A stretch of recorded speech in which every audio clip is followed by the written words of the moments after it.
Era uma manhã aparentemente comum em Sarajevo, no dia 28 de junho de 1914, quando o arquiduque Francisco Ferdinando, herdeiro do trono do Império Austro-Húngaro, foi assassinado por Gavrilo Princip, um jovem estudante bósnio de origem sérvia, membro do grupo nacionalista Mão Negra. O atentado foi motivado pelo desejo de unir os povos eslavos do Sul, muitos dos quais viviam sob domínio austro-húngaro, em uma grande Sérvia independente. No entanto, esse crime político, embora local, desencadeou uma das maiores catástrofes da história, a Primeira Guerra Mundial. Para entender como um único assassinato pôde levar à guerra total, é necessário olhar para o sistema de alianças militares que moldava a Europa naquele período.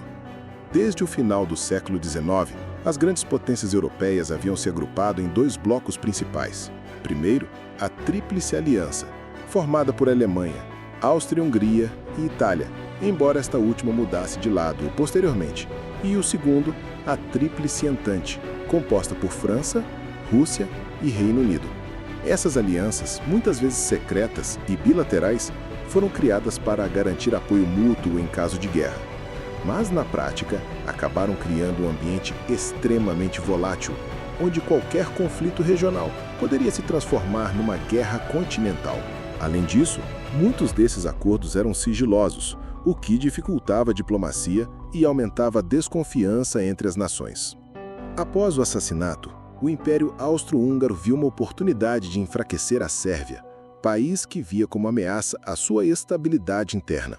Com o apoio irrestrito da Alemanha, conhecido como cheque em branco, a Áustria-Hungria emitiu um ultimato à Sérvia no dia 23 de julho de 1914, com exigências extremas, incluindo o direito de participar de investigações dentro do território sérvio. A Sérvia aceitou quase todas as condições, mas recusou algumas cláusulas que violavam sua soberania. No dia 28 de julho, a Áustria-Hungria declarou guerra à Sérvia. A partir desse momento, iniciou-se um processo de mobilização em cadeia. Rússia, protetora dos eslavos e aliada da Sérvia, começou a mobilizar seu exército contra a Áustria-Hungria. A Alemanha, aliada dos austro-húngaros, declarou guerra à Rússia em 1º de agosto de 1914. No dia 3 de agosto, a Alemanha declarou guerra à França, aliada da Rússia. Para atacar a França, os alemães invadiram a Bélgica, país neutro, em violação do direito internacional. Isso levou o Reino Unido a declarar guerra à Alemanha em 4 de agosto de 1914, em defesa da Bélgica e do equilíbrio de poder europeu. O mundo assistia atônito à rápida escalada de um conflito que parecia inevitável diante do emaranhado de tratados e pactos de proteção mútua. Em poucas semanas, um crime local tornou-se um conflito global. O que muitos líderes europeus ignoravam ou fingiam ignorar era que o sistema de alianças era altamente automatizado, ou seja, os tratados obrigavam os países a entrarem na guerra sem espaço real para negociações prolongadas ou mediações diplomáticas. Isso foi agravado pela existência de acordos secretos que nem mesmo os parlamentos dos países conheciam por completo. A Alemanha, por exemplo, confiava em seu plano militar conhecido como Plano Schlieffen, que previa uma guerra rápida contra a França antes de virar-se contra a Rússia. Esse plano exigia mobilização imediata, o que tornou impossível qualquer tentativa de trégua diplomática.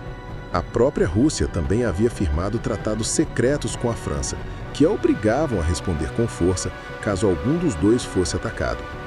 O resultado foi uma mobilização em cadeia, como uma fileira de dominós. Cada ação obrigava uma reação, e cada reação envolvia mais países. Ao final de 1914, as principais potências europeias estavam em guerra. A globalização do conflito veio nos anos seguintes, com a entrada de países como o Japão, o Império Otomano e, finalmente, os Estados Unidos, em 1917. Concluímos que a Primeira Guerra Mundial não começou apenas por causa de um crime político, mas porque o sistema internacional estava estruturado de forma instável, opaca e rígida. As alianças, pensadas como garantias de paz por meio do equilíbrio de forças, acabaram funcionando como um mecanismo de guerra quase automático. Os tratados secretos, os planos militares inflexíveis e a confiança excessiva nas alianças militares criaram um cenário onde não foi o desejo de guerra que prevaleceu, mas a incapacidade de evitá-la. O assassinato de Francisco Ferdinando foi apenas o estopim.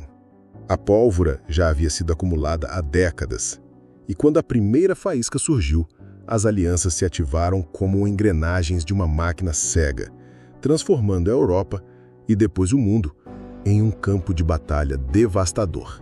Abraço, até a próxima!